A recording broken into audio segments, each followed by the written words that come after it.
I gave you. By the way, have any of you folks seen on Sunday morning Mercola and what he said about, Mercola said about the 8 most important parts of the blood chemistry to look for? Remember, we've talked about this here before. And he's telling you that you should look for things like a C-reactive protein and a homocysteine level, and how those are so very important. If you go and Google, if you go to Mercola.com and then Google his 8 important health screens, commonly overlooked, and at the end of the article, he had a statement to say that, are you aware that you are allowed to get a copy of the blood work before even the doctor interprets it for you? So that is absolutely legal, so that most people think that they aren't able to get that report until it is. We're going to talk tonight about the brain span later on, but let's go to this test that I'm telling you about here. So the test for you early birds, and I don't think Patrick got one here. Here you can have a few. There you go. Grab a pen. Did you get one? Hello there. You're welcome. Hello there. And Cheryl, you want one? Okay. Well, anyway, so let me go over this because I need to stop in a few minutes. Oh, who's that? There you go. Oh, hello there, baby. I'm trying to pass out something to the early birds, and so get your paper and pencil out, start penciling it in, and I want to talk about section 1 is the brain's endurance. So as you mark off, you can mark off these if you want to make a note, because I'm going to stop here at 7 for to introduce Erin, Dr. Gattuso. Anyway, so section 1 is all about brain endurance. In other words, if person circles mostly 3s, you certainly need to have some medical management and possibly even a prescription that would be brought in. Section 2 is for check posture and movement. So in other words, some people don't realize that they may be having some shaking of their head or some shaking of their hands, and they don't ever stop and realize that that's happening. And section 3 is all about checking your memory and cognition. We're going to talk more about that in another test later on. And then we're going to check in section 4 is checking the temporal lobe. So if you want to write temporal lobe above section 4, this is your paper to keep. And so that you can go and see, depending on what it is, and you can ask me at another time what it means. Section 5 is about the occipital lobe of the brain. And then that is something that also needs to be checked. Section 6 is the frontal cortex. Remember, the frontal cortex is the part of the brain that we need functioning in a really good way. Section 7 is the parietal lobe. I intended to bring a part of the brain to show you some different segments of the brain, but I didn't do that this evening, and so maybe we will another time, because this is a subject we're going to pursue at least nuggets of it at different times. Section 8 is the brain stem, and section 9 is the basal ganglia. Basal ganglia is the part of the brain that we need to go, every part we want to be working optimally for sure. And then we have 11 is the cerebellum. So that these are, what's 10? 10 is the basal ganglia. And 9, I'm sorry, that is correct. 9 is basal ganglia direct pathway. 10 is basal ganglia indirect pathway. Okay? So 9 is, they're both basal ganglia. 9 is direct pathway, 10 is indirect pathway. And then 11 is the cerebellum.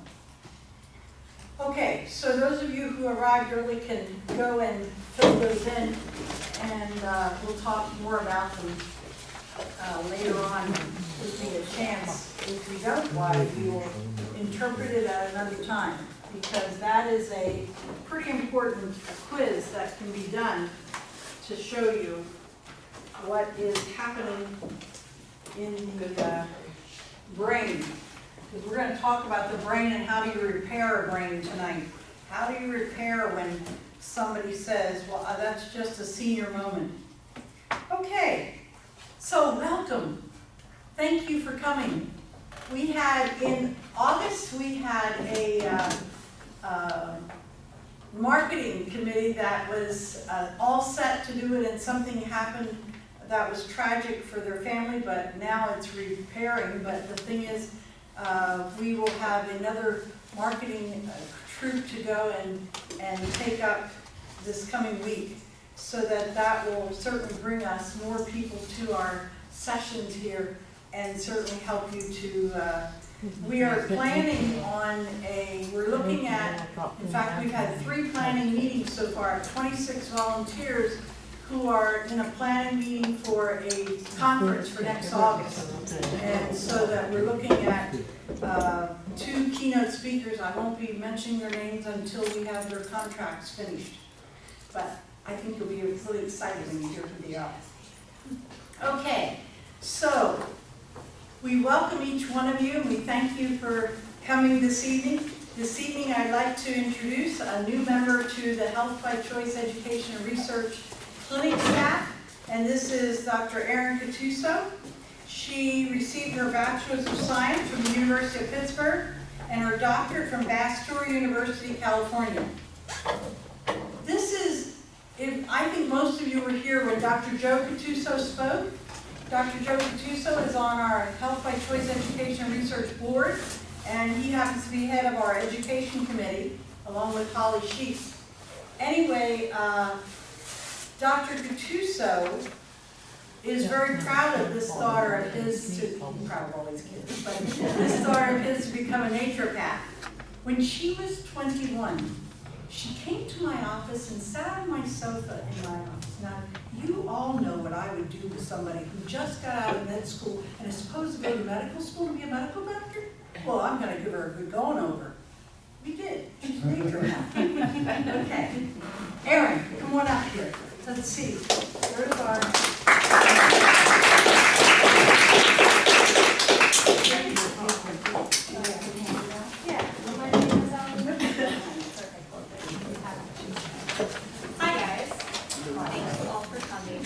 Exactly right. I am engaged at the doctor because of Ella. Pretty much that's the main reason why.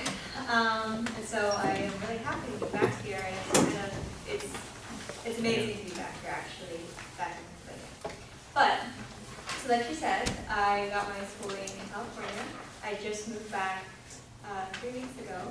And what happened about, it's going to be 2 months now, is I packed up my low-road Subaru, and I went to drive cross country. But something on that trip kind of changed my trajectory a little bit, and it's actually why I'm giving this talk in particular. And that is, I stopped and I stayed with a friend who happened to be a medical director at a water fasting inpatient facility up in Northern California. And so I was only supposed to stay for 1 night, and she just, she gave me a tour, and I got to see a bunch of different patients and talk to them and that kind of thing. And I said, this is so amazing, I need to be more involved. So we were trying to figure out times when I could come back and do an internship, and just what happened, they had like right at that moment.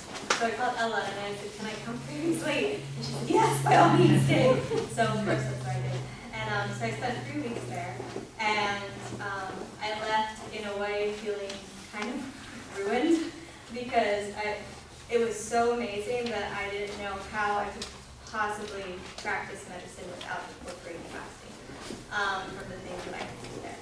And so here I am to kind of talk about it, because, it's funny, fasting seems a little extreme whenever you first tell people, especially long-term fasting, which, this place, they average fasting for 21 days. And whenever you say that, people's eyes get really big, and they're like, are you sure you're not going to die? That's the initial response. But actually, fasting is quite possibly one of the most natural things that we can do. Our body really only has two states. It has eating and it has fasting. And it used to be. Hi. I think you could hear me before, but this is nice. I don't just shout as much. Hold on here. So, yeah, our body has two states. It has a feeding state and it has a fasting state. And it used to be, whenever food wasn't as readily available, that you would go into fasting, maybe a couple times a week. And that was just normal. And so to come up here and talk about fasting would be as odd as it would be to stand up and talk about sleeping or eating, things that were just kind of really part of our nature.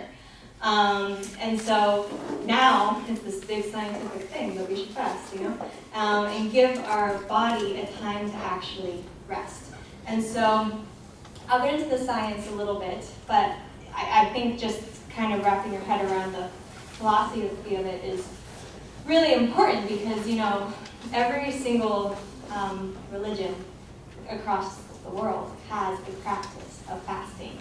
Christianity, Judaism, Hinduism, Jainism, Taoism, you name it, they all have this piece of it. There's a really famous, the Bible, I think, mentions fasting definitely over 40 times, whenever I was trying to find that information. And so, there's a lot more to fasting than just the metabolic piece of it. You could kind of just say whenever your body isn't, deriving energy from food, it kind of seeks energy from other sources. And that's kind of the basis of the spiritual aspect of it. So there's that. And I won't get into that too much, though I could because it's fascinating. And definitely whenever you do incorporate some sort of prayer or meditation into your fasting, some people have some really amazing results with it. But if you just ignore all that, have an atheist mind, even just the science of fasting is really promising. So I'll get into that a little bit. Let me just pull up my notes really quickly. Okay, so why do people fast? Well, I just mentioned the religious reasons, but then there's also health reasons. And so it's been proven to be really effective for asthma, chemical poisoning, cardiovascular disease of many different types, hypertension, blah, blah, blah, you can name it.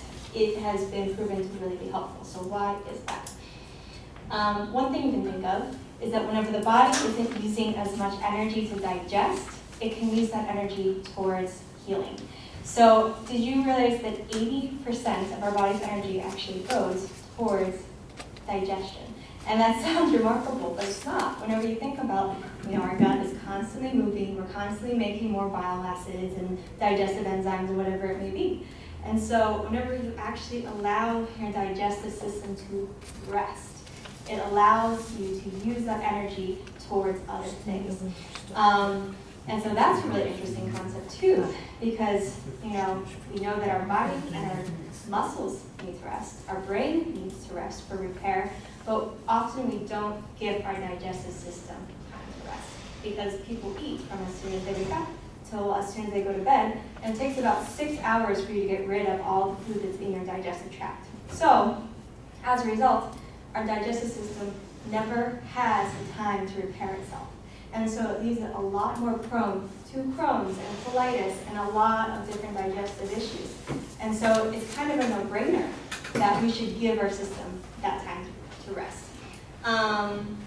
So there's kind of that basic capacity of it. So fasting versus starvation. So whenever we say starvation, it's funny because the guy who owns the fasting clinic, he always jokes, he says, yeah, I basically have people come, they pay, and I starve them for 20 days. That's his sell, that's what he tells people. But there actually is a huge difference between starvation and fasting. Starvation is whenever you have to start using your own organs as an energy source. And so that does irreparable damage. And so of course that's really bad. But the average person actually has enough fat reserves to last them usually 3 to 4 months of fasting without having to tap into any organ systems. And what's actually amazing is that the body has so much intelligence to it that what it will do is whenever it does need protein, it will go to unnecessary protein reserves. So what does that look like? Well, it looks like tumors, or it looks like damaged tissue. It looks like things that are no longer serving you, and your body is somehow able to know that's no longer serving you. So let's get rid of that rather than go for the organs that are actually really important. So that's kind of the cleanup that your body does whenever it's fasting, which is pretty amazing, which is part of the reason why it's so protective against cancer. So that's one reason, and that's a really big reason why a lot of people do fast, is to protect against cancer. But another major reason, and actually this has gotten a lot of credit, I should say, in the news, because people are starting to use ketogenic fasting with cancer. And that's because the body, most cancer cells, I think actually I was with Ella, and we were talking to Ralph, somebody, what's his name again? I'll find it. Yeah, he said that 87% of cancers use sugar as their primary fuel source. And so whenever you don't give them sugar, it can't actually use the ketones. And I'll get into what ketones are in a bit. And so you literally starve the cancer cells. And so that's a big thing that's coming out. But actually what's really exciting is using fasting to be protective whenever you're going through chemotherapy. And they've actually shown that not only, and actually amazing research is being done at UCSD right now, showing this, that if you have people who are going through chemo and you fast them, there's a protective element to all of your healthy tissues. And so you don't get as much hair loss, you don't get as much fatigue, and people actually go through the chemo much more gracefully than they otherwise would. And they've actually shown that the chemo is more effective too because of it. And so, there's all these different elements to fasting, and I could go on for days about it. It's really exciting. Let's see, what else? Safety. So, is fasting safe? It is safe most of the time. There are times whenever you shouldn't fast. Definitely, it makes sense. Pregnant people don't fast. Children don't fast. People with end-stage kidney disease should not fast. The one thing that fasting is really hard on is the kidneys. That's the one organ that you really have to be very, very careful about. And that's partly because protein breakdown is harsh on the kidneys. And so the one thing is that you really shouldn't do, there's mixed information out there. Some people, actually a lot of people think that you should exercise while fasting. But actually that's really not good, because whenever you exercise and fast, then you basically eat a lot of your own protein and your own muscle stores a lot faster. So really, whenever you do fast, you should just relax and really not do that much. So safety, it's pretty safe. So whenever you fast, you lose about 1 pound a day. And actually that stays. You do gain about 4 or 5 pounds after a long-term fast back, and that's just throwing away and a bunch of different things. But most of what you lose goes away, and actually you lose more in fasting than a low-calorie diet. And it's kind of safer to do a fast than a low-calorie diet. It's very, very different metabolically, because whenever you're fasting, you go into ketogenesis. Whenever you are still eating a little bit, your body stays in a glucose fuel state. And so whenever that's happening, it's a lot harder to maintain equilibrium, and so it's actually harder on your body. Some things that happen, detox. So that's one of the main reasons why people fast. And I kind of already explained that, it kind of, whenever you fast, that allows your body to go clean up. But what happens is whenever you are breaking down so much adipose tissue so quickly, and that's fat tissue, you start dumping a lot of toxins very quickly into your system, because really fat-soluble toxins are a lot harsher on the body than the water-soluble ones. And so that is something that your body really needs to manage, which is why some people have really harsh reactions when they do fast. But what happens then is that you do detox and you do get rid of a lot of those long-standing things. And so whenever you have fat loss, it actually stays off easier. because sometimes toxin storage is the reason why I can't lose weight.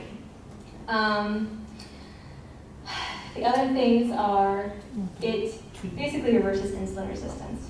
And so they did this really amazing study with 126 people, and they looked at hypertension and they looked at metabolic syndrome.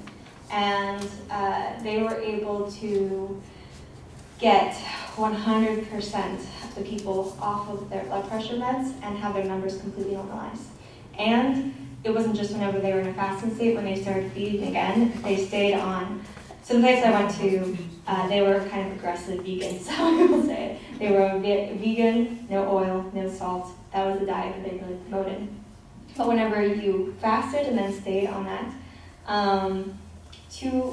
everybody in the 7th month mark maintained off of their blood pressure meds and maintained normal blood pressure, which is pretty amazing because there's not a single drug out there that has a 100% success rate. And I feel even a little bit, even though I've seen the study, and I actually, whenever I was there, I saw it happening, it's even hard for me to believe. Also, with diabetes, what it does is it increases the receptivity of all the insulin receptors. And so you can get people off their diabetes drug very, very easily. And actually what happens is, we can't really fast people on these drugs to begin with. It's kind of a taboo. And so you have to get them off their meds beforehand anyway. And so whenever he put people on these vegan, no oil, no salt diets, everybody decreased their need for the insulin to the point where they no longer needed the insulin, to the point where they no longer needed the metformin, and it kind of went in this like stepwise process, and that transition would happen very, very quickly. I saw the transition happen whenever someone was just following this diet in 10 days, and this person was 135 pounds and on insulin and 3 different types of blood sugar regulation meds. And by the end, he didn't need any of his meds anymore. After 10 days, and then they fasted him after they got him off the meds. So that was pretty amazing. And I think I could talk for days. I'm trying to make sure I get my time good. One thing that happens is that whenever you switch to a ketogenic diet, I shouldn't say that. So I'll back up.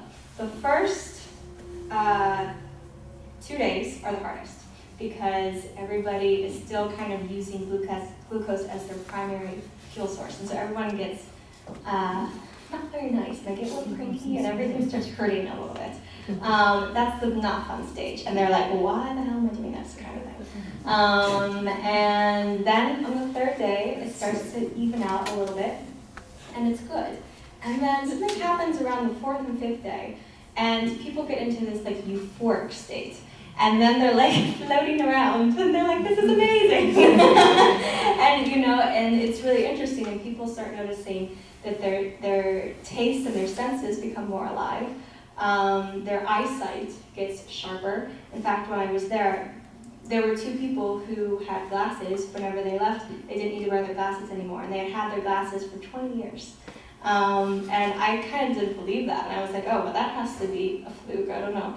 And then it happened again in the 3 weeks that I was there to another person, and I said, oh my gosh, this is amazing. And actually, there was a woman there who, whenever she came in, she was legally blind because of something called Fuchs dystrophy, and she had been there for a year, and she had just been doing the vegan diet, and she had 20/20 vision whenever I was there. And so her vision completely returned. And so the eyesight is actually a huge piece, and I think that a lot of people, actually I just fasted my mom because of the eyesight piece of it, because that's something people think is irreversible, and there's nothing you can do about it, whenever actually your body does have the capacity to some level, especially kind of age-related eyesight degeneration. It can help with that. And then, so basically from 5 to like 21, it's actually really kind of easy to maintain that fast. And I was surprised by so many people. They kind of thought eating as a nuisance by the end. They didn't really even want to return to eating as much as you would expect that they would. because they enjoy being in that ketogenic state so much. So that was really fascinating to me because you kind of think of it as like 21 days of misery, but actually it wasn't. A lot of them were a lot happier by the end. The other piece is, and that's really great that Ella's talking about, the brain piece of it, because that is one of the major reasons why you fast, because it allows so much clarity. And if you want to get back to the psycho-spiritual aspect of it, within the brain. So actually there's great documentaries on Amazon Prime if you ever want to watch one. Actually, there's one called The Science of Fasting, and so yes, it's the same name as this talk. But there they talk about, there was a psychiatrist, I think he was in Russia, and he had, this was back in the 20s when you can kind of do this stuff, now you get in trouble. But there was a patient who refused to eat. And so the doctor was like, okay, if you want to eat, don't eat. And the guy didn't eat for 8 days. And he was kind of like this catatonic, schizophrenic state. And then after 8 days, he started conversing with the other people. And then he still didn't start eating. He just kept fasting and he started talking. And then long story short, he was able to leave and integrate into society again. So this doc went, there's something to this, right? And he ended up fasting almost all of his patients who were willing at that time. And he said that 80% of them had an almost complete, I don't know what you call it, remission of their mental illness and were able to integrate back into society again. And so there's a lot of different ways you can think about that. One of them is that whenever you do fast, something called brain-derived neurotrophic factor, which is kind of like miracle growth for your brain. It's what drives new synapses and it's what drives repair of any neurons. That goes up, and fasting is the #1 thing that increases that. And so not only whenever you fast, what happens is these kind of deep-seated neural pathways and mental patterns that you may carry, they lose the hold on the person for whatever reason as dramatically as you did. And then there's this brain-derived neurotrophic factor that makes it much easier for you to set down new neural pathways and patterns. And so it's much easier to address, psychic or psychological issues. So that's really exciting. And then we get to the gut part. There's a lot of information out there about how our gut is so imperative into our health and our mental health. And there's a lot of thoughts as saying that actually our personality and our behaviors are more influenced by the bugs in our stomach and the parasites in our stomach than we give it credit for. And so what actually happens is whenever you fast, you stop feeding these bugs, bacteria, good and bad, for the first time probably in your life. And so they kind of go into this retracted, hibernated state a little bit. But what happens is that your immune system actually is, it turns on inflammation, and so the regulation piece of your immune system gets stronger. And so it can go in and it can address the bacterial overgrowth or dysfunction, and it actually has an upper hand for potentially the first time in its life, and it can go and it can really reset the microbiota. And so that's a huge factor in all aspects of your health because it definitely helps in resetting hormones. Most of our hormone degradation is within our gut. And so even people who have polycystic ovarian syndrome, endometriosis, fibroids, this high estrogen picture, which is happening to a lot of women today, which is actually a result of our gut microbiome not being as cool as it could be, that completely gets reset. And so these women who've had these hormonal patterns forever, you get reset. It's like what's it called, like a break or switch or something like that. So that's a huge piece of it. Also, there's a parasympathetic reset as well. And so when people are stuck in overdrive, sympathetic modes, the fight or flight mode, people who are constantly anxious, whatever it might be, due to the connections between the brain and the digestive system through the vagus nerve, everything gets reset. And so you actually allow the body to calm down for the first time. So there's all these really beautiful processes that happen whenever it comes to fasting. What else? What do you eat? Well, so if you actually wanted to do a fast, there's a couple different types of fast. So the long-term fast that I was just talking about, it's better if you are medically supervised because it's really important to get blood work done before and periodically throughout it to make sure that your kidney function is really doing okay. And you need to be watched to make sure your blood pressure stays stable and all that kind of stuff. So that better do medically supervised. And Ella and I were talking about trying to figure out how we can do that here. And then, but what you can do at home, which is very simple, is something called intermittent fasting. And so intermittent fasting is whenever you give the body at least 12 hours of fasting. And so you can, basically that looks like stopping to eat at 6 p.m. and then not eating again until 10 a.m. And so what that does is, it takes about 6 hours for that food to get out of your system that you've already eaten. But then it allows, 6 to 8 hours of nice repair time for your system. And so that's really, really important. And it's really important to pair that fasting state with your sleeping state because I think that most people know that most repair happens in sleep. And so you get that double whammy whenever that happens. So intermittent fasting, they've shown that even whenever people implement that, fasting for 12-hour piece of it, that you get an increase in that brain-derived neurotrophic factor, so you do help against kind of these neurodegenerative conditions dramatically. They've also shown, that there's big changes in blood sugar regulation as well as hypertension and cancer, preventative cancer possibilities. And so that is something that you can do at home. The other thing, if you want to take it to the next level, is something called fasting mimicking. And so that is whenever you basically do a ketogenic diet along with the intermittent diet. And so whenever you get that body, your body into a ketogenic state, which I didn't talk about. So let me just actually say this really briefly, because I wasn't looking at my notes. Your body either uses sugar as its fuel, or it uses ketones as its fuel. Ketones are derived from fat. So anytime your body produces ketones, it's meaning that it's pulling the energy from your fat. But the thing is that they don't really happen simultaneously. You're either one or the other. And to get into a ketogenic state usually takes about 2 days because it takes 2 days to use up all of the stored glucose in your system. And so it takes a while to get there. If people who do ketogenic state diets, I shouldn't tell you this, but one of my friends, what she does to do a ketogenic diet is she eats cream cheese for 3 days, and that will put her into a ketogenic state. Don't do that. That's not necessarily the healthiest way to do it. The healthiest way is to fast and do it.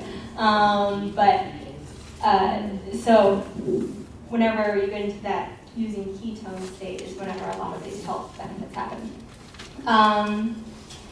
And what was I saying about that beforehand?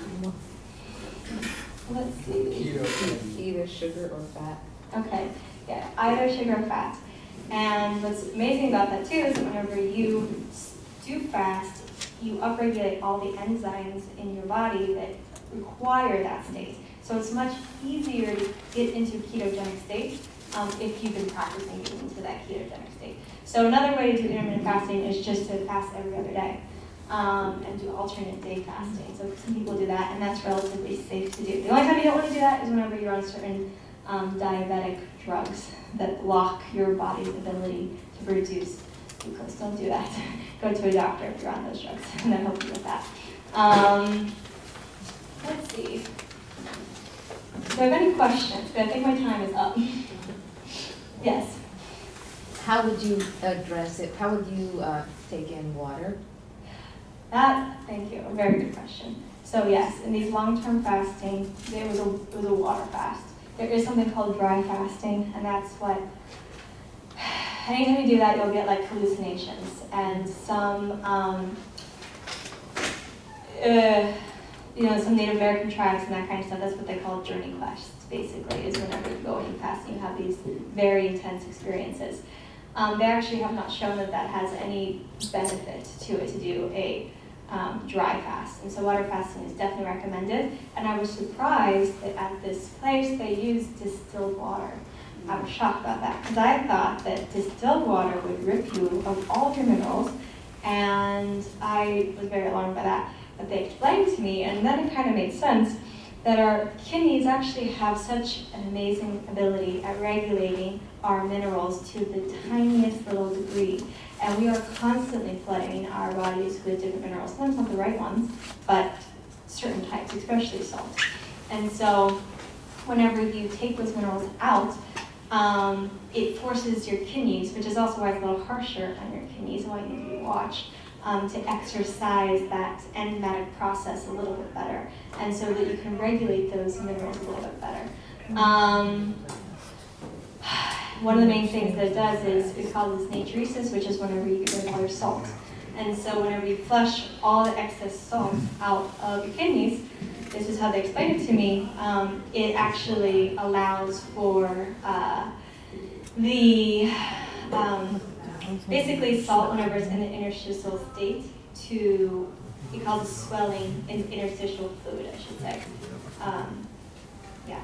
And that sometimes can make it hard for cell-to-cell communication because there's too much fluid in between the cells. And so one of the main hypotheses as to why there's such a benefit to fasting is because it allows the cells to communicate a little bit better because it gets rid of all the excess sodium. So any other questions? Yes. So if you are not eating, Yes. you take vitamins? Great question. People do it differently. I asked Dr. Goldhammer, who's the guy who runs this place and has for 30 years, and he's a little harsh. He's like, that's the dumbest thing I've ever heard.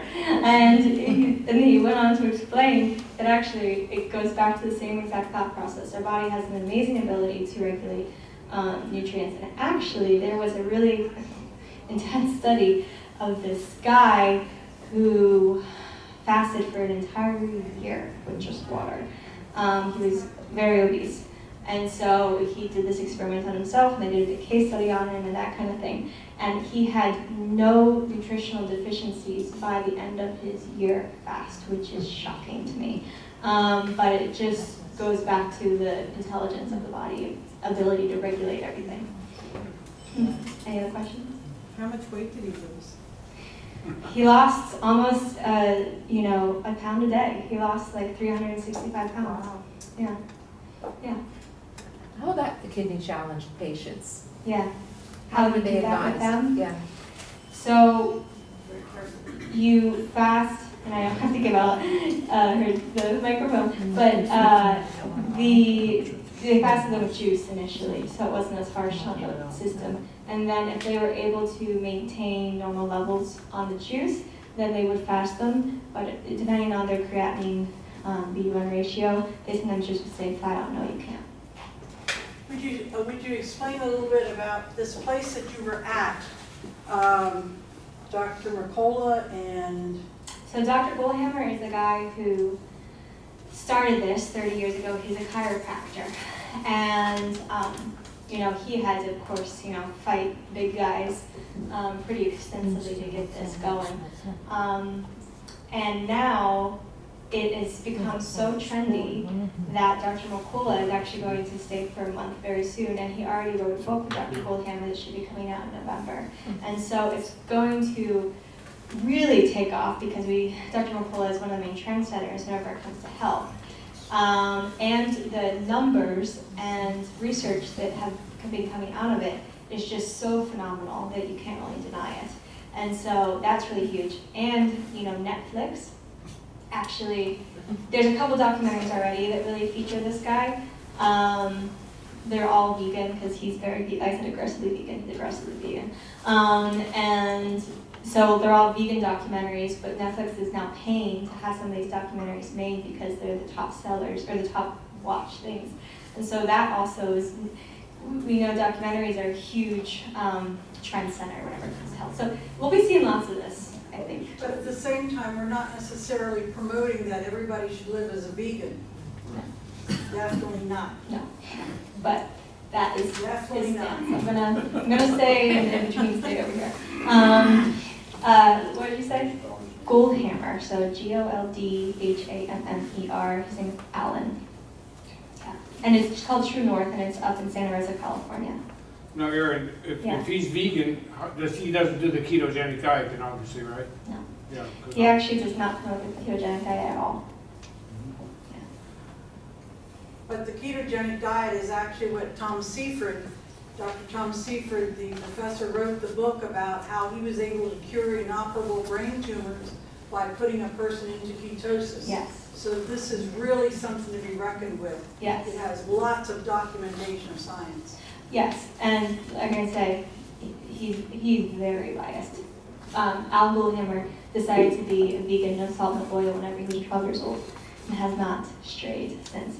So, this is very much his stance, but there's a lot of other research out there supporting that there might be other thought processes. Yes?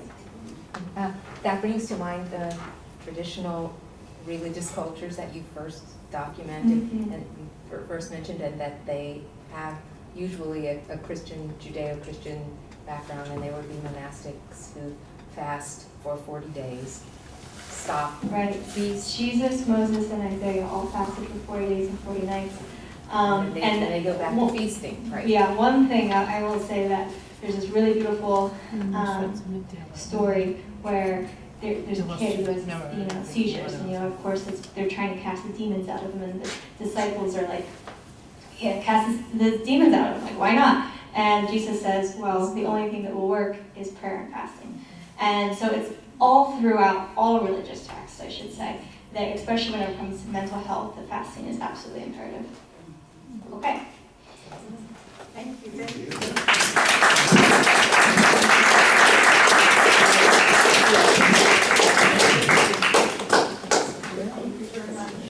But is that something that benzene in that gas, would that actually have an effect on your brain? Yeah. So if you went and decided that you went into a shop and you bought brand new clothes, you didn't have the sense to go to somebody like Robin who has an entire line of clothes, and you saw her sign on her table where she's going to be this Saturday with all her entire line of clothes, because this is just one little inkling of what she has.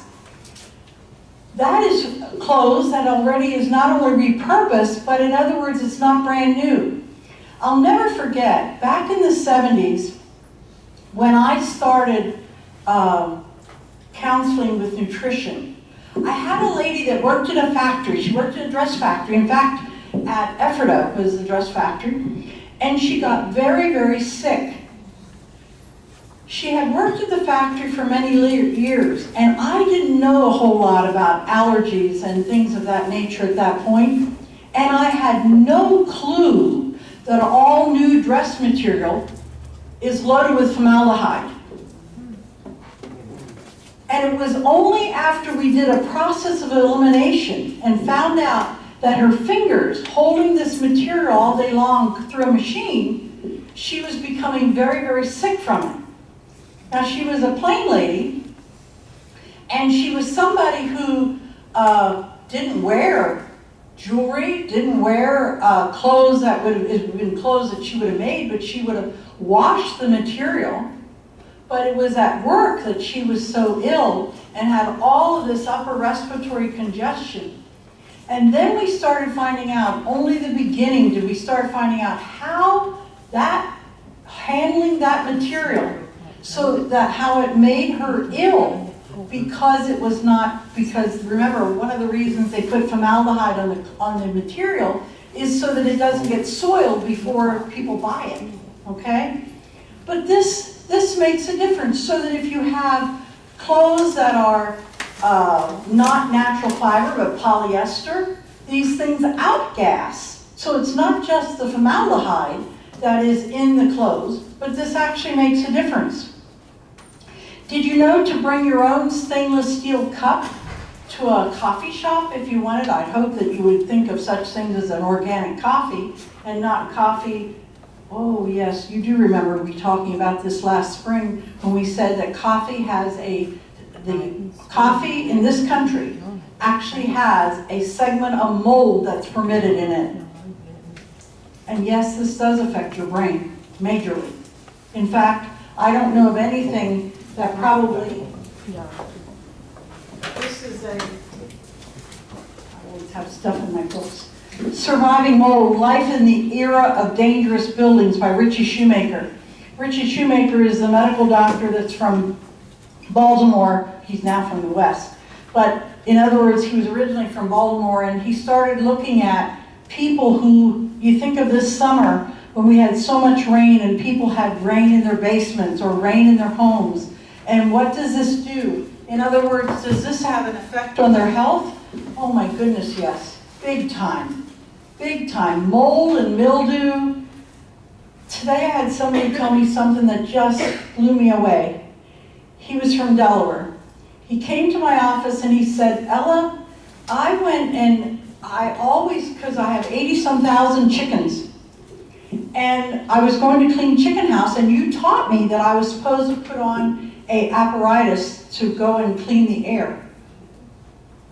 But what did he do? Because we had so much rain, he said, oh, I went and got it. And I saw that there was it was moisture inside of it. So I just wiped it off and then I wore it all day. But I haven't been feeling so good since. I said, do you think that you've ever thought of changing the filter? Well, he said, I thought of that after the first day after I wore it. But in other words, we don't stop and think sometimes how bad this is for the body. This really does make a difference. So the other thing is, do you know that even your eyes, just as Dr. Erin did a beautiful presentation with regards to fasting, because remember back in the 70s and 80s, that's what we did here at Health by Choice, or it wasn't called Health by Choice then, it was Health Resources Limited on Market Square in Manheim. I would take 12 people per week and we would fast them for a minimum of 3 days and on lemon and water, and the amazing things that happened was absolutely mind-boggling because they were able to go on their own. Some of them definitely needed to have some type of supervision, and absolutely people that were on a number of medications could not do fasting. So I don't want to give you the impression that everybody automatically did. But in other words, things that were happening and how they actually affected the body. Pick out your paper that says Feeding the Mind, Strategies and Habits to Enhance Concentration. You always hear the word about eating lots of vegetables. You're supposed to eat vegetables. Well, the thing is, what I did was I went and took a list and made a list of vegetables. Because I forgot, that's right, that's a vegetable that I could eat too. And why would you be eating acorn squash, patty pan squash this time of the year? Why would you be having pumpkin? Why would you be having all those fall foods? God made things in a pattern that is for a very specific reason. And that is all these orange vegetables that are now available. They are for cleansing the body and getting the body ready for winter. In the springtime, you have all the green things coming that cleans the liver and helps the body to get ready for summer. So that every food is out there, has a very specific reason for it. So we're going to go down. I'm not going to read words to you, but these are things that are so very important to know. How you want to drink water. Are you going to drink water out of one of those plastic bottles that you can just squash the bottle in your hand? No, I hope not. I hope you're going to either get a quart jar and you say, that's a canning jar, fine. Then if you're afraid that you're going to break it, pull an old sock and pull the old sock up over the jar. It won't break as easily. Because we need to get away from the plastics. The plastics are things that are so very harmful to us, and it absolutely does affect our brain. So that number 2 says add magnesium-rich foods, and remember your foods that are most rich in magnesium are your vegetables. And so that, I have a lot of things that I'd like to tell you this evening, so I better speed up my talking. Limit charred meats.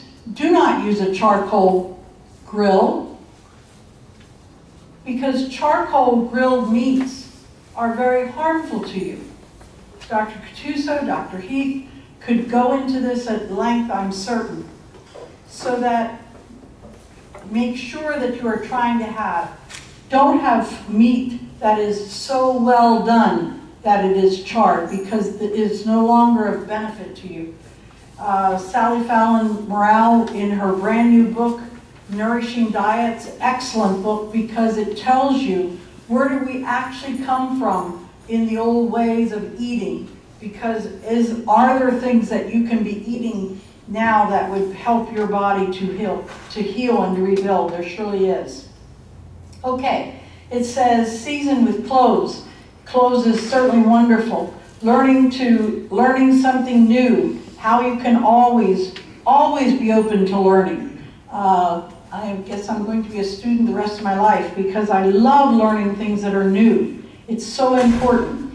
Number 10, test your C-reactive protein. That's what that stands for, CRP. CRP is a state of inflammation systemically in the entire body, and homocysteine is the inflammatory factor that is related to cardiovascular disease. So both of those things are routinely not done, and they should be done on a regular basis. For some, just once or twice a year if they're not elevated, but it's important to check them. Omega-3 index. Now we have such a thing as, there is a test that is called BrainSpan. BrainSpan.com, and that's span, S-P-A-N, S like in Samantha. BrainSpan.com is a test that we do where we actually go and take 1 drop of blood from your finger, and then you take a timed test online. It takes you about 10 to 12 minutes to do it.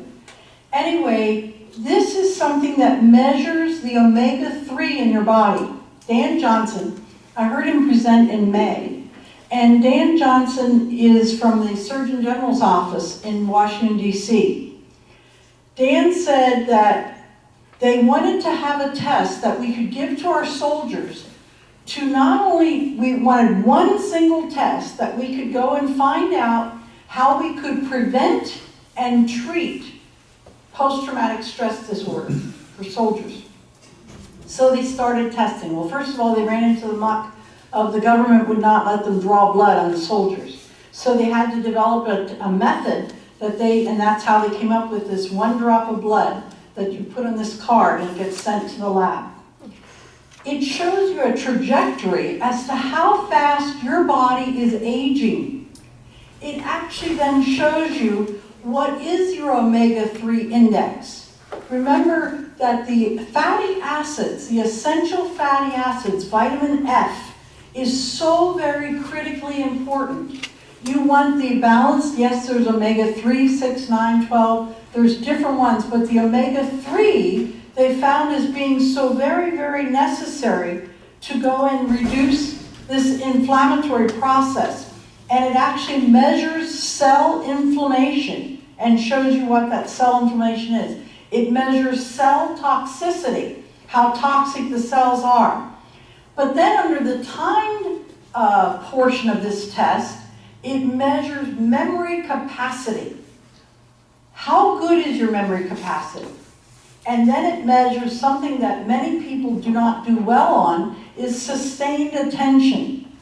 Are you able to maintain your focus on something and move on from there? Because then there's nutrients that can help. What is your cognitive flexibility? In other words, how flexible are you at talking about a subject right here, and then flipping over to another subject and continuing the conversation and being able to come back to that subject again without losing a beat?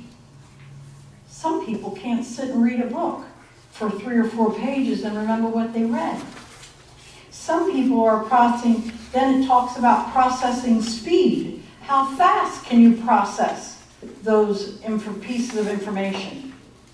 Okay, So you knew that Ella was not going to talk to you without some books. So you have a list.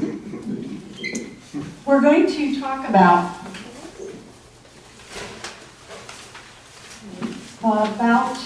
three or 4 weeks ago, I was at the Standard Process Farms in Wisconsin, and it was very interesting to see harvesting the red beets.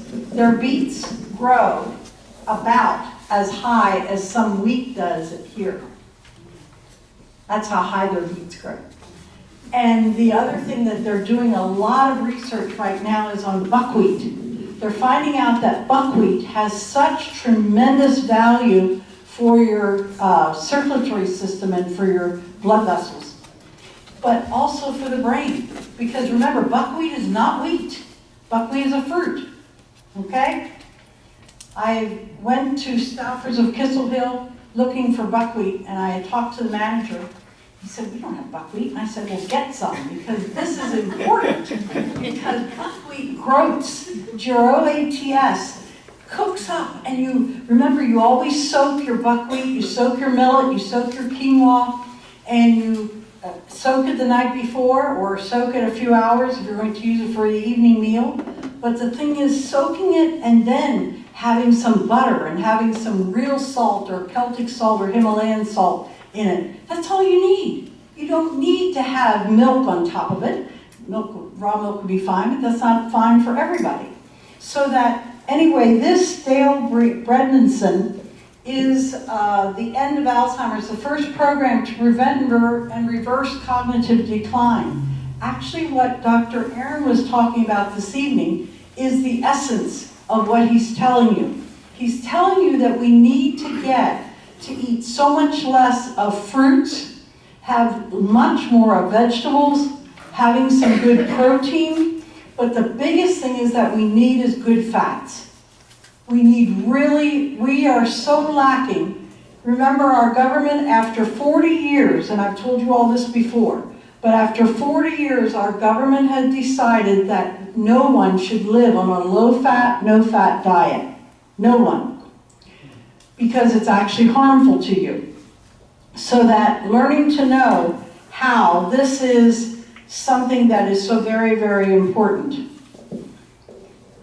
There's a #1 book on that list that says When the Body Says No, Exploring the Stress-Disease Connection. I want to make sure that Darlene knows of this book. Tom. This book, I have a nurse that came in who said that, you know, I've done all of these things. I've done the tapping. I've done all of these many, many things that you can do to help the body to rebalance. But learning to know when the body says no, that means you might be sick with a certain problem and you never stop to realize that that problem was related to an emotion that was actually affecting the body. And if you'd like to,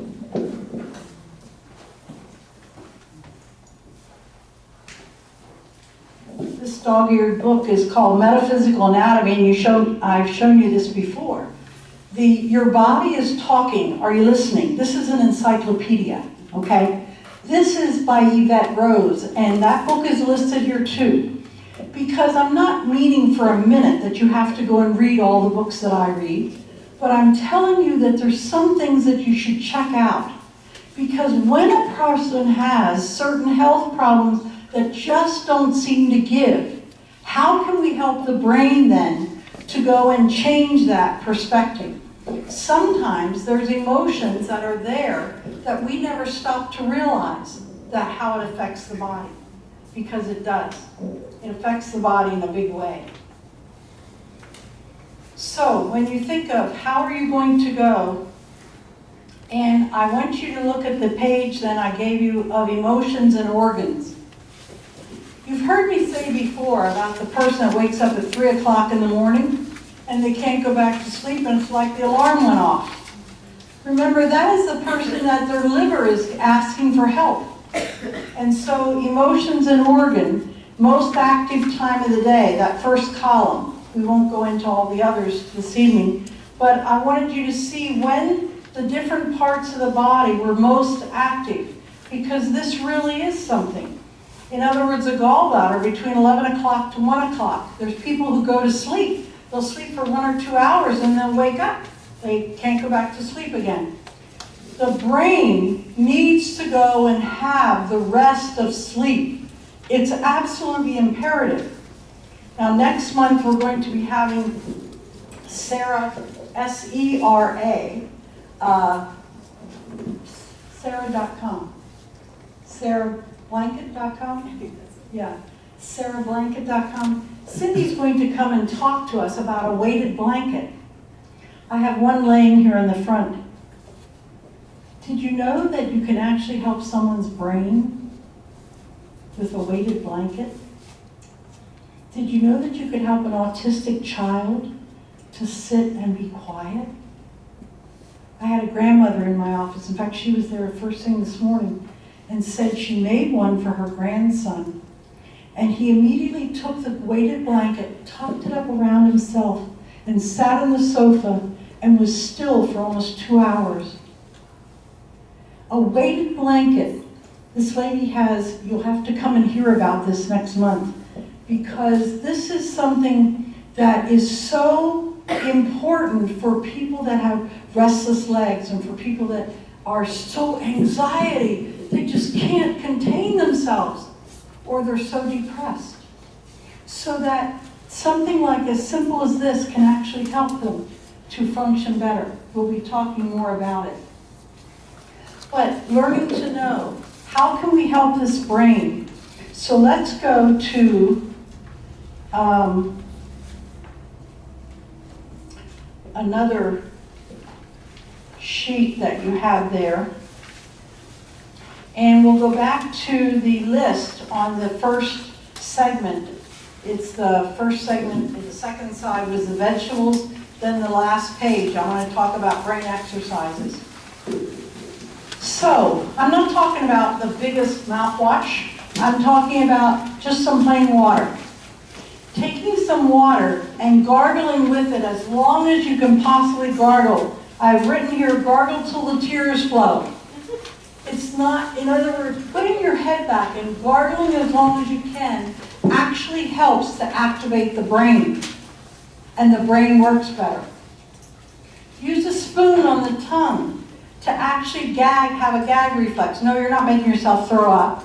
You're just having the gag reflex by putting the spoon on the tongue. Sing, whether you can carry a tune or not. We already exercised that one. Coffee enemas, not everybody's into that. But what would coffee do? That is the Canadian white coffee, not the processed coffee, is what's used for a coffee enema. Well, why would it be done? In the Gerson clinic, in cancer clinics, they're using it to go and help the liver. Well, this is exactly what we're doing here. A coffee enema should be done after a person had a bowel movement, and the coffee enema is then taken in order to get the liver to dump some of the toxins. And this makes a big difference for someone who has a brain that is not functioning well and their memory is not doing well. This really does make a difference. Practice love and forgiveness. I can't begin to tell you how the light turns on for people who have went for years, they don't speak to so-and-so. They don't speak to them because they don't like them anymore.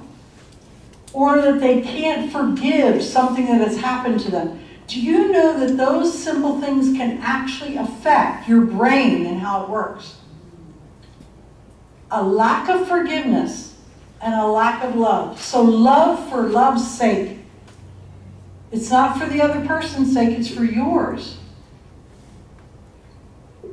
Love and forgiveness, this is something that it is pretty pertinent to think of. And you can go to a public library and you can ask for the book on metaphysical anatomy. And if you go to the website, you can look up one thing I'm told, that you can look up one thing without a fee. so that you don't need to pay. You can look up one definition. But YvetteRose.com, that's the author of the book, that's a website, and the Metaphysical Anatomy is another website, so that the author has her own and the book itself has its own website. Tapping, you all familiar with tapping? Yes, because tapping is something that certainly can be used, but let's go back and let's talk about what questions would you like to think of? How can you go and take someone whose memory is not what it should be? There are things that you can use nutrition-wise.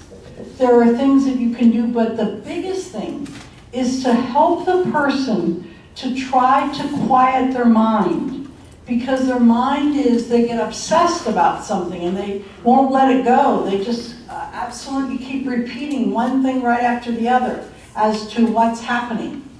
And so they need to, and so that you sometimes have to sit with them to get them to actually get to quiet their mind, doing something that they would enjoy doing. But what do the person, today, we now have 40-year-olds, 50-year-olds, 60-year-olds that are having problems with their brain to function. And 30 years ago, we never thought of those things. We never thought of a 40-year-old as having major forgetfulness. I mean, cannot remember what they ate for breakfast at dinner time.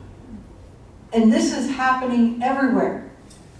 Is this possible that we have become such a toxic person that we need to go and get rid of the toxins in our food, in our environment, so that I went into this person's home a few weeks back, and the first thing I went into the home and I smelled something and I said, "Is it possible that you have scented candles?" "Oh yes, we love them. We put them in every room." I said, "Okay. Well, I won't be staying here very long because that doesn't go well with me." So that people don't realize that when they put these things in the receptacle, that's going to go and kill the bugs and do this. These things are actually having an effect. Your body's electrical. And in order to keep that electrical system in balance, you need to realize that what we are around, what we think, what we say, what we do, is all affecting, not just only what we eat. So that what we want to do is eat good foods and have things like bone broth, have things that we can actually get into the body. But what do you do when you have somebody who is so toxic and they need to actually go to a place? The Amen Clinic, that's one of my books I think that I've listed. Daniel Amen is the medical doctor who has clinics all across the United States. And Dr. Amen has a SPECT scan that he does, which is a scan of the brain that there is no one in the United States that has a test that is as thorough as actually showing what the brain looks like and how this then can affect the body. It's a bit pricey, but it is a way that you can actually see what's happening with the brain and how you might change it. Lost my page. Okay, but the thing is, that we need to realize that how we think. Now remember, in going back over some books that are older, but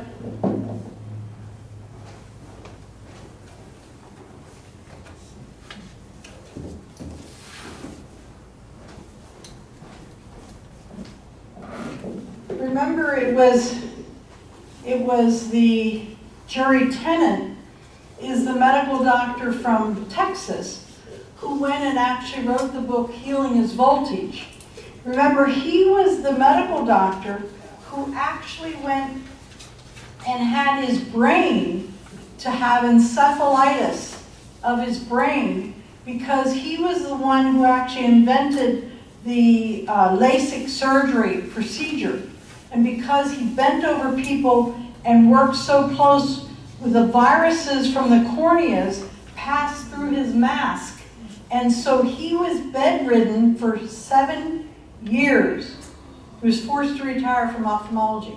Well, now he's a man that is traveling all around lecturing because he learned to know that the body is electrical and that you actually had to go, and he invented something called the tenant biomodulator, but he found out that the body was voltage and that the cells were impacted by the acid and alkaline states. And so that when a person is angry, irritated, upset, what do you think the body becomes? It becomes very acid, and this affects the body.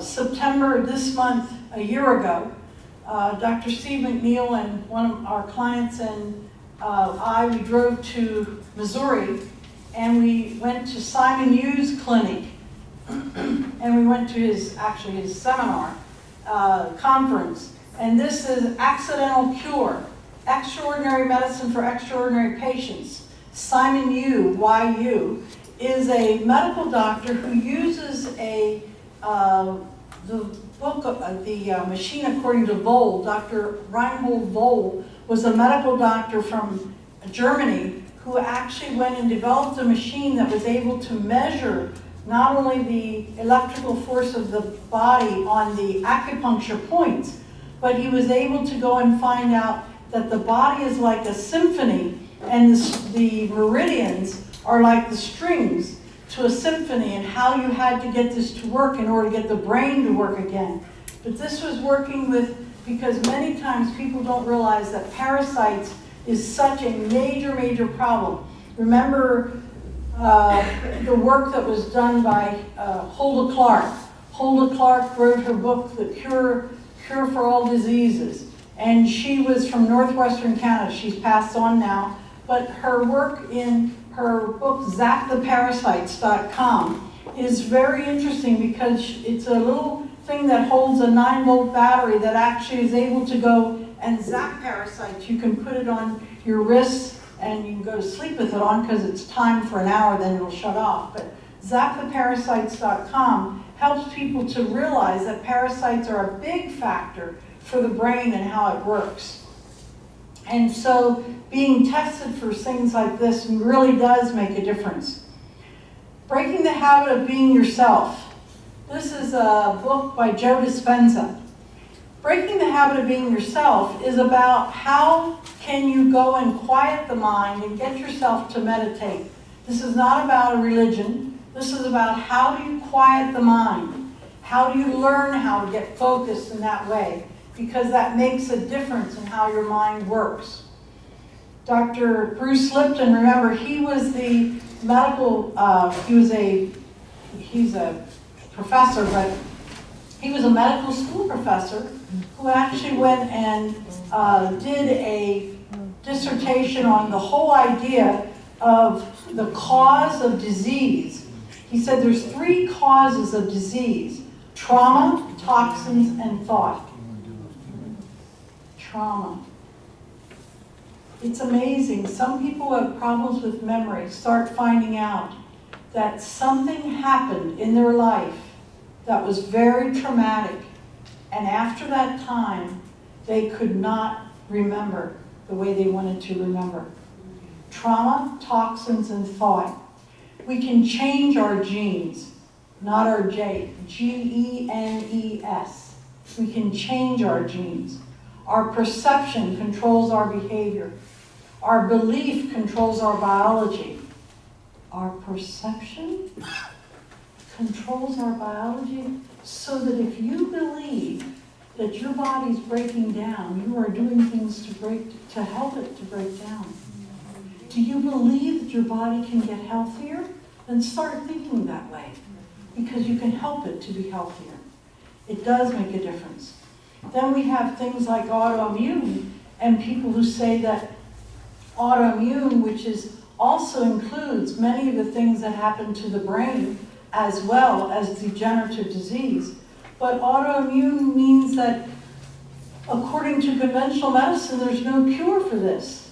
Well, there certainly is. The cure for it is, and the cause and the cure is in this book.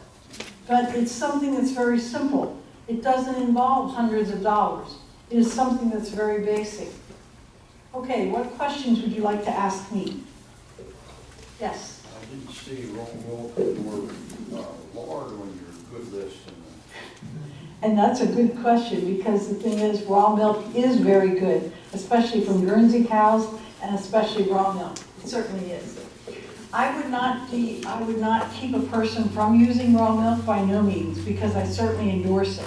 But there are some people who have brain issues. Their body is not able to metabolize the raw milk. And lard is wonderful. Lard is something that is very beneficial. It's one of the good fats.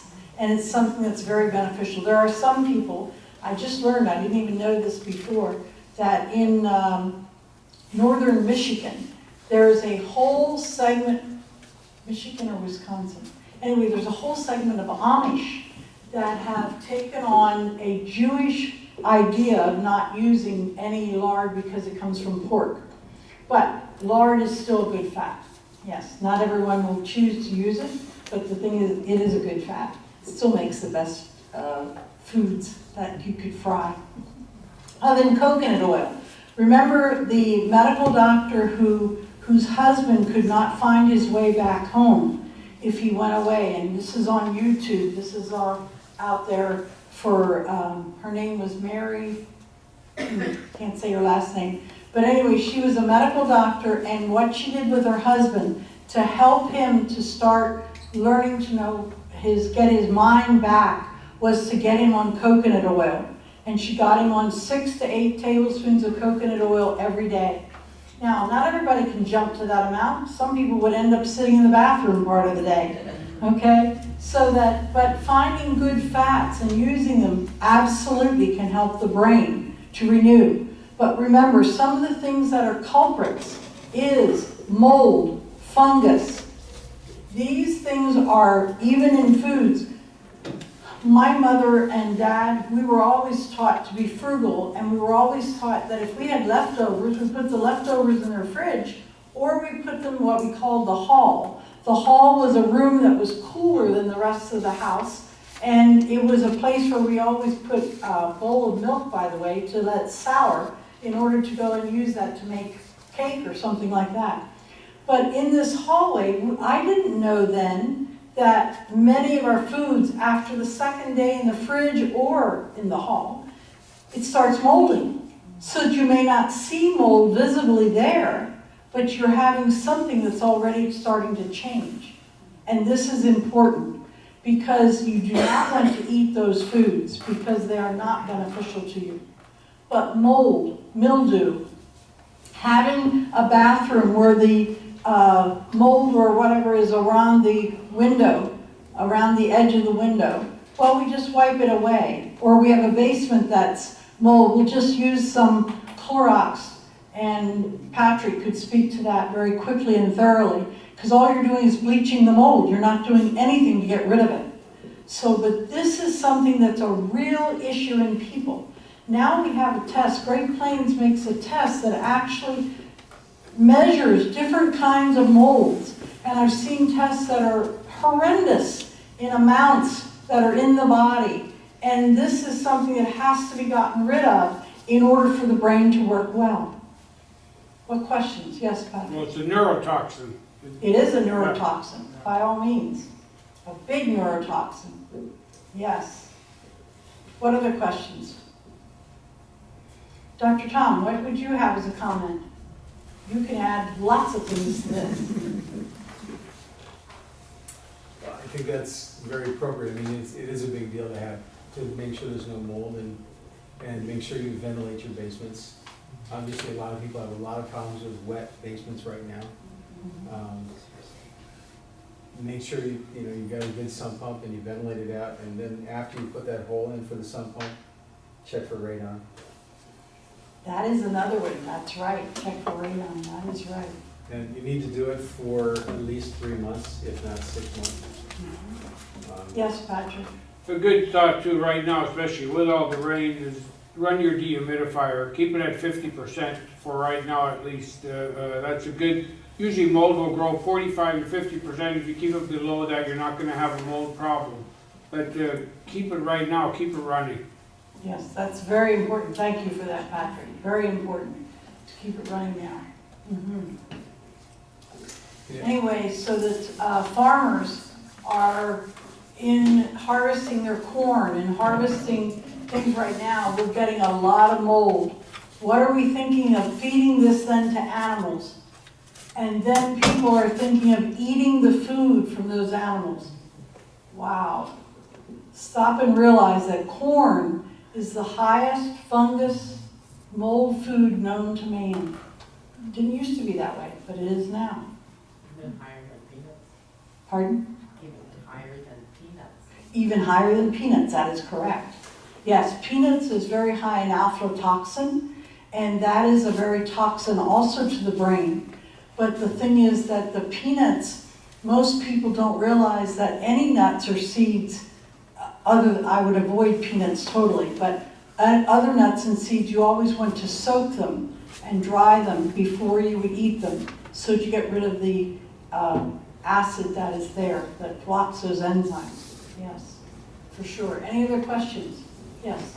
Just on the comment, there was, back in the Civil War, the soldiers used to have a rule. If it had maggots on it, you could eat it, but if it had mold, you should throw it away. Really? Well, remember, back then is when they actually put maggots on a wound to eat all the dead flesh away. No, they Yeah. do that today. That's plastic surgery. Okay, well, it's 8:30 and it's time for me to stop, and I thank you very, very much for coming this evening.